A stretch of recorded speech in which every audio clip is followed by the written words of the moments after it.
Les talents. Comment est-ce qu'on va avoir les talents qui vont accompagner ce développement de l'économie numérique? Et là, l'importance des communautés technologiques ressort. Et le malheur, c'est qu'en fait, avec tous les prix qu'on a lancés, avec tout le délire qu'on a lancé autour de l'entrepreneuriat, à dire que tout le monde va devenir Facebook demain, on a tué les communautés technologiques. Ces communautés qui s'étaient développées autour de l'open source, qui s'étaient développées avec des logiques de formation de pair à pair, donc des relations aussi où j'apprends, je te donne, je partage mon savoir. Et c'est comme ça que ça fonctionne aussi, les technologies pour demain. Ça avance tellement vite, il faut qu'on échange, il faut qu'on apprenne. D'autres sont en train d'avancer, ceux qui sont devant apprennent avec les autres, et de toutes les manières, en échangeant, chacun apprend. Et donc on est dans une relation du donner et du recevoir. Et ça, on les a tués pourquoi? Parce que ces communautés doivent avancer de manière collective, parce que c'est une communauté collective. Mais dès le moment où on va voir un État, on lui dit « Ah, vous avez vu, la communauté OpenStreetMap a fait le mapping de Saint-Louis en 2 mois, et l'île de Saint-Louis aujourd'hui est mappée, et c'est fantastique. » Qu'est-ce qu'ils nous disent? « Ah super, qui a fait ça ?»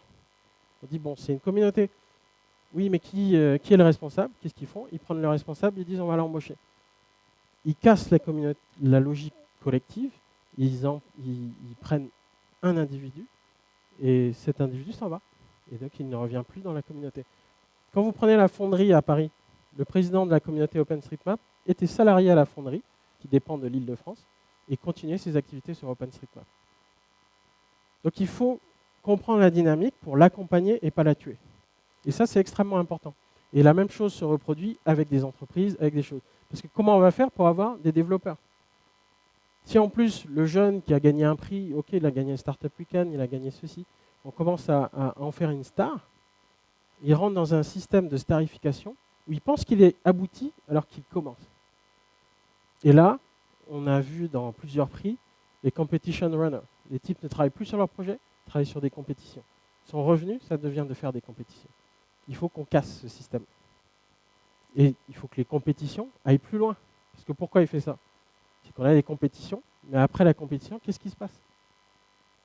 Et c'est en ça que moi j'aime beaucoup le prix de l'innovation africaine. C'est 100 000 $. Voilà, c'est un prix conséquent, on peut commencer à faire quelque chose. Il y a la BMCE qui a enclenché, qui a suivi avec son prix. Donc on commence à avoir quelques prix conséquents à l'échelle africaine qui permettent d'accompagner une dynamique auprès d'entrepreneurs qui ont commencé à faire des choses. Donc, l'écosystème qu'il faut mapper, qu'il faut bien voir les gaps qu'il y a dans ces écosystèmes et voir comment les accompagner et comment les faire collaborer parce qu'en fait, tout ce système est interconnecté. S'il y en a un qui est plus développé que l'autre, il n'y a rien qui se passe. Si le gouvernement, à travers ses contrats publics, parce qu'il reste quand même le premier donneur d'ordre, n'arrive pas à tirer, on a toujours demandé dans les organisations professionnelles, par exemple, qu'on lance une espèce de Small Business Act à l'américaine. C'est quoi le Small Business Act? C'est qu'aux États-Unis, l'État donne 10% des contrats publics aux petites entreprises, ce qui leur permet d'avoir accès à de la commande publique et donc de leur permettre de progresser. Et ça, c'est un bol d'air incroyable pour des entreprises, des petites entreprises, pour se développer. Le logiciel libre, j'insiste dessus, parce qu'aussi, ce qu'on voit, c'est beaucoup de financement public. Le financement public devrait être réutilisable pour tous. Et ça, l'esprit d'Africa for Tech est vraiment incroyable, puisque les productions qui vont être faites vont être distribuées en Creative Commons. Je pense que c'est dans cet esprit-là que les choses doivent être faites, où on peut partager, et à partir de là, chacun co-construit, et peut-être d'autres peuvent se réapproprier pour remonter. Comme dans les systèmes de code, on va récupérer des bouts de code et on va monter son code plus rapidement. Quand on sait aujourd'hui que le logiciel libre supporte quand même peut-être 80 à 90% des réseaux Internet, du mobile, des outils de développement. Android s'est développé beaucoup plus rapidement que l'OIS parce qu'il a pris une démarche open source au départ. Donc on voit tout l'intérêt. Mais ce qui est encore plus intéressant, c'est qu'au-delà du produit logiciel qu'on peut avoir gratuitement, c'est toute la dynamique qui doit se créer en dessous, en bas de l'iceberg, qui est vraiment tout un écosystème qui doit se tenir avec des communautés technologiques, des acteurs du privé qui se soutiennent et qui développent des compétences. Parce que si personne ne remet au pot, tout le monde profite de la bête, le système est mort. Et donc on voit bien qu'il faut, encore une fois, être dans un système intégré qui permette de favoriser le développement de l'écosystème de manière vertueuse. Démarche de l'Ubuntu, on est en Afrique. L'Afrique du Sud nous a rappelé à nos traditions avec l'Ubuntu. Je suis parce que tu es. Et donc en fait, nous sommes. Sinon, on n'a pas de sens. Et donc on est tous interconnectés. Donc on a l'obligation de vivre ensemble. On a la COP 22 qui se tient aujourd'hui. Donc la vraie question, c'est quel est le futur qu'on veut? On parle aujourd'hui du 6e continent. C'est pour ça que j'ai mis cette image. Où en fait, on a aujourd'hui des déchets plastiques qui sont en train de se balader dans les océans, qui sont visibles de l'espace, et qui font que là, on est en train de manger du poisson avec du plastique et toutes sortes de choses. Et donc, qu'est-ce qu'on fait? Est-ce qu'on reste dans cette dynamique où chacun fait semblant de se débattre de manière individuelle, sans arriver à penser à un écosystème qui est vertueux, et se dire qu'en fait, ce que je fais aujourd'hui, je vais le payer demain, d'une manière ou d'une autre? Ou est-ce qu'on veut avoir un futur qui est plus ouvert, qui est basé sur l'ouverture, la collaboration et la bienveillance? J'insiste sur la bienveillance. Ça fait 2 ans que j'insiste sur la bienveillance, parce qu'avant, on disait ouverture et collaboration. Mais en fait, ça ne suffit pas. Il faut qu'il y ait de la bienveillance. Et tout le monde parle de bienveillance, mais il faut vraiment qu'on ait un sens dans bienveillance. Je cite la Société Générale, parce qu'on a accompagné la Société Générale pour l'installation de son laboratoire d'innovation pour l'Afrique subsaharienne.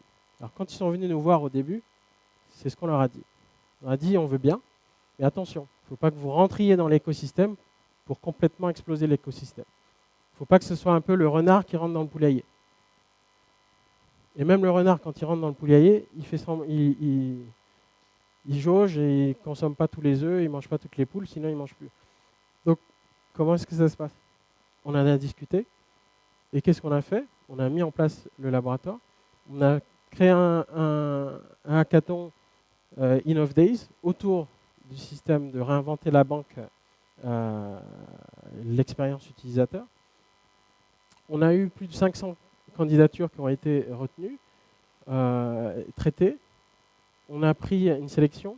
Cette sélection est passée sous un bootcamp, donc on a été formés sur les métiers de la banque pour pouvoir avoir une proposition qui a plus de valeur.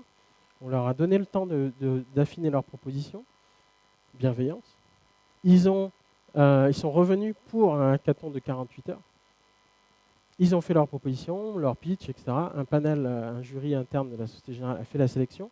Les 3 startups qui ont gagné, au-delà du prix, au-delà de la visibilité médiatique, sont aujourd'hui accompagnés par la Société Générale. Vous avez Florent qui est là, vous pouvez échanger avec lui, qui est le responsable du laboratoire d'innovation de la Société Générale, qui vient de l'écosystème. C'est déjà aussi quelque chose, c'est-à-dire prendre quelqu'un qui a participé à monter l'écosystème en Côte d'Ivoire en s'impliquant sur pas mal de choses, en s'impliquant bénévolement, je précise. Parce que dans les communautés open source, il y a des études de Berkeley par exemple qui ont montré que ceux qui s'impliquent dans les communautés open source s'impliquent au-delà de leur intérêt individuel. Ils s'impliquent aussi pour finalement créer du bien commun.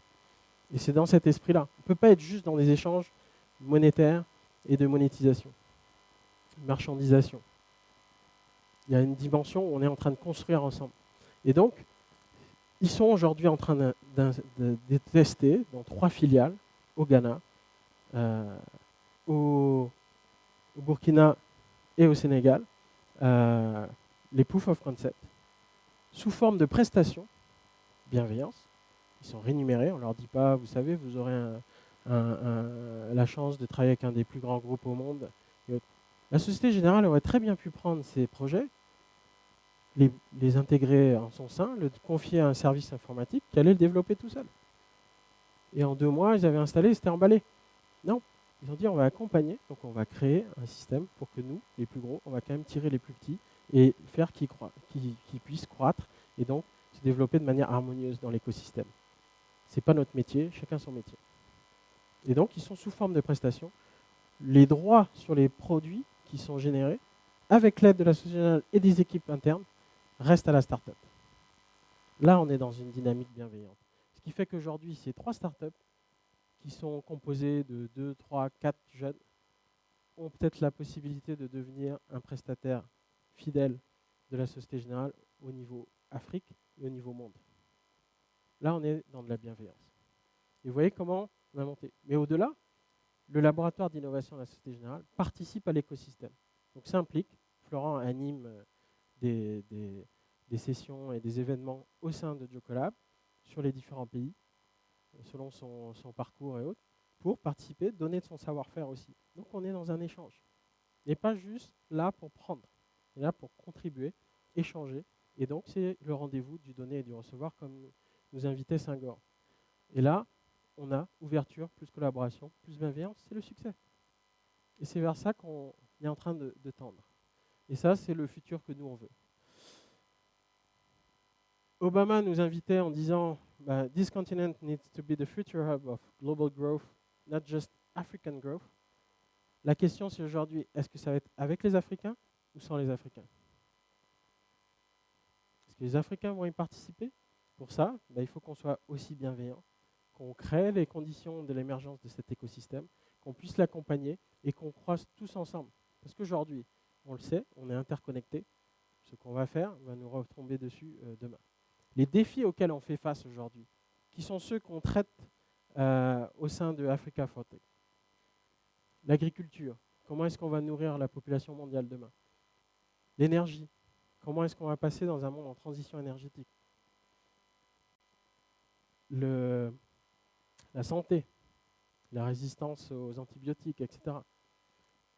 Et l'éducation. Comment on fait avec tous les jeunes qui sont en train d'arriver, la disruption qui est en train de se passer, les technologies, les connaissances qui évoluent d'une manière radicale. On avait un panel excellent là-dessus tout à l'heure. Comment est-ce qu'on va faire? Ces questions-là, ce sont toutes des questions que se pose l'Afrique en matière de développement. Ce qui fait que quelque part, le continent africain, c'est une page blanche aujourd'hui. Cette page blanche, écrivons-la ensemble. Globalize the African innovation, comme on dit, Africanize the global innovation. Donc, accompagnons.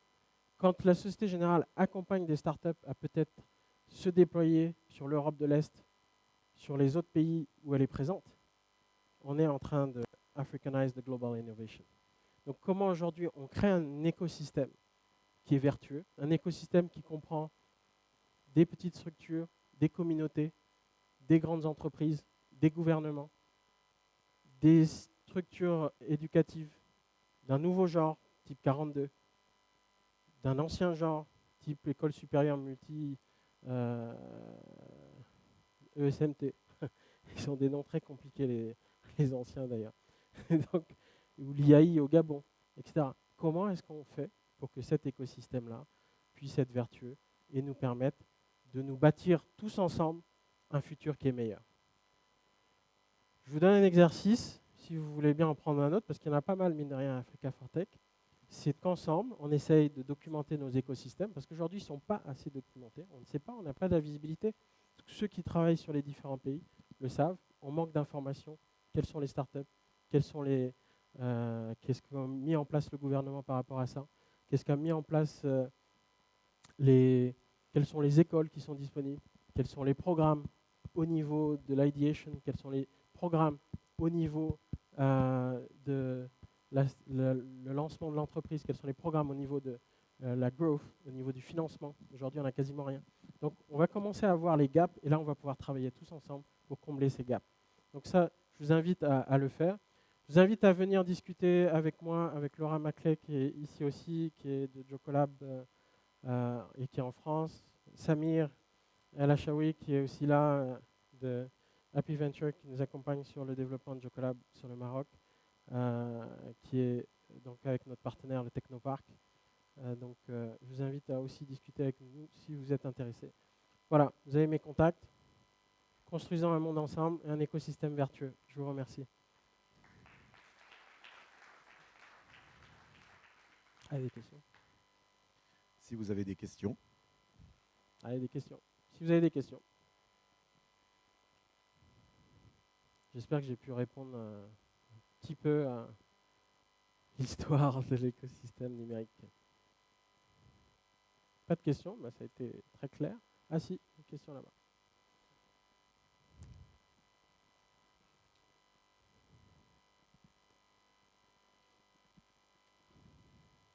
Bonjour, Pierre Loiguet de l'ESSEC. J'aurais une question en fait, parce que vous me corrigez si je me trompe, mais je pense que tous les incubateurs, les choses que vous avez citées se situent dans les grandes villes, dans les capitales. Voilà.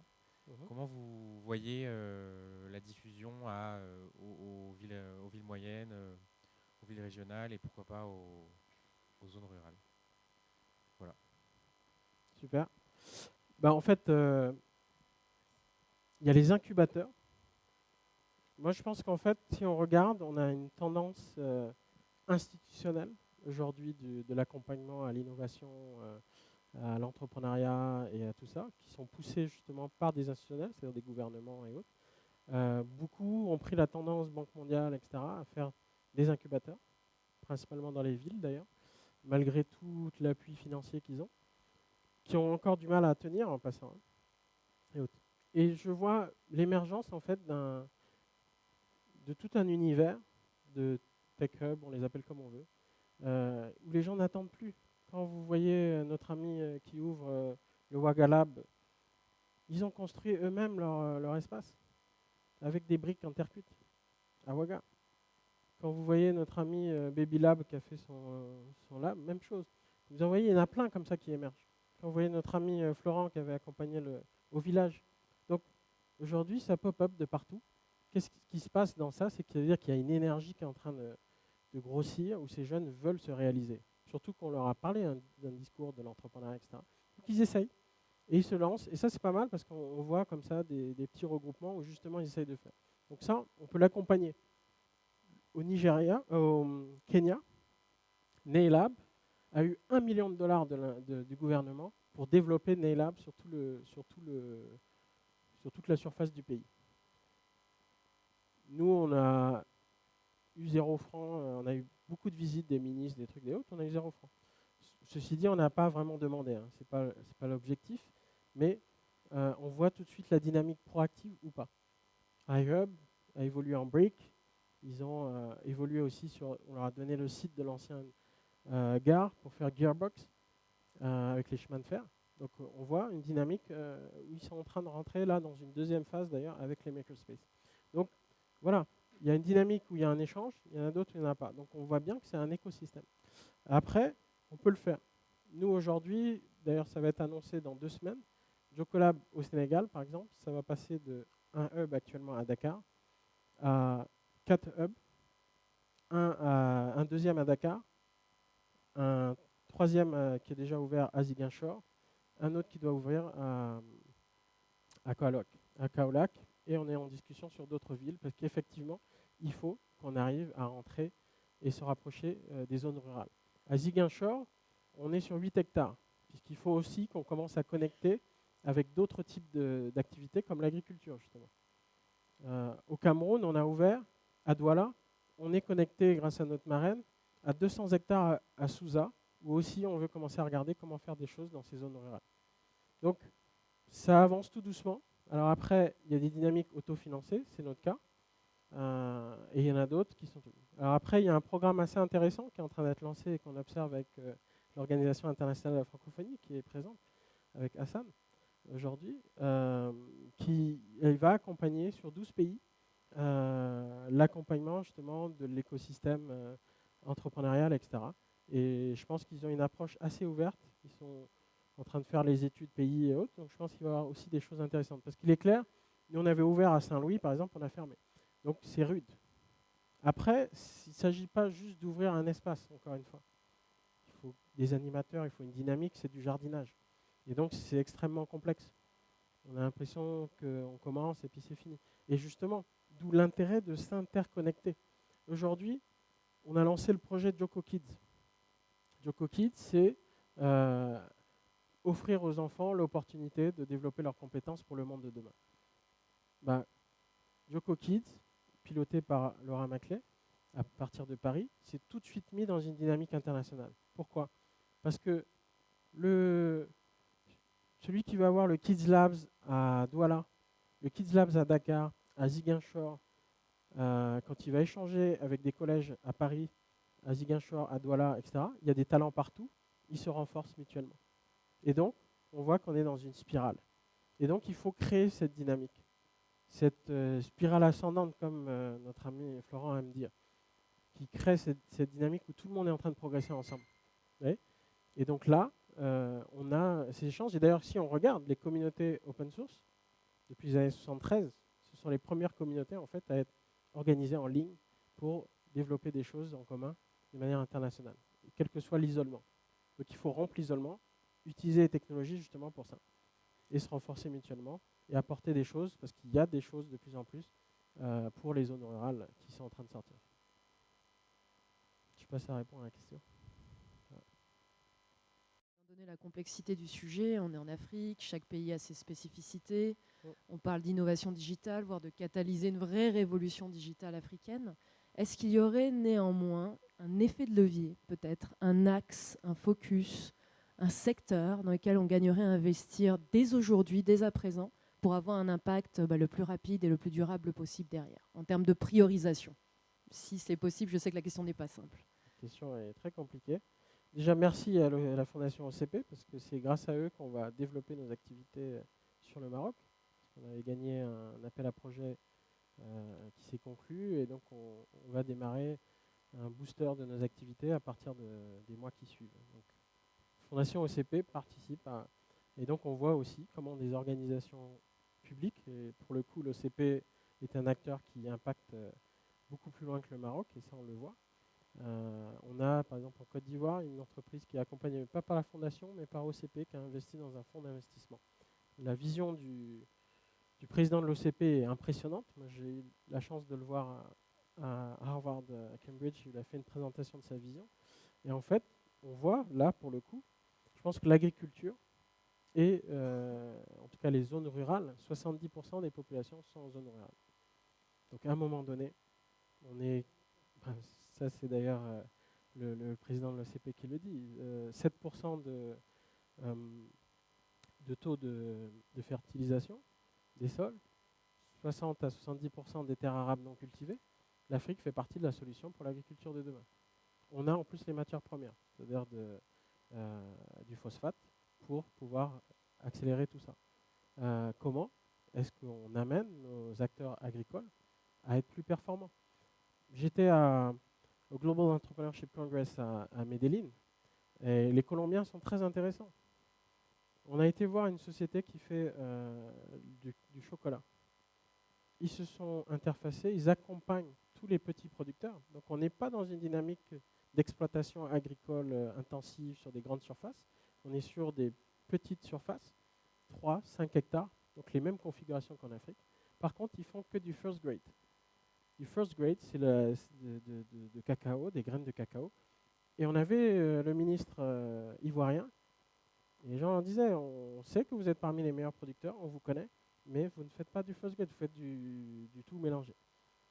Donc on voit derrière comment il y a tout un accompagnement qu'ils ont mis en place. Ils ont mis des fermes pilotes, ils ont accompagné les communautés au niveau local, ils les ont accompagnés. La technologie intervient pour les connecter, pour amener des nouveaux savoir-faire, pour leur permettre de commercialiser, pour leur permettre de suivre leur chaîne de logistique, etc. Donc aujourd'hui, comment est-ce qu'on connecte tout ça?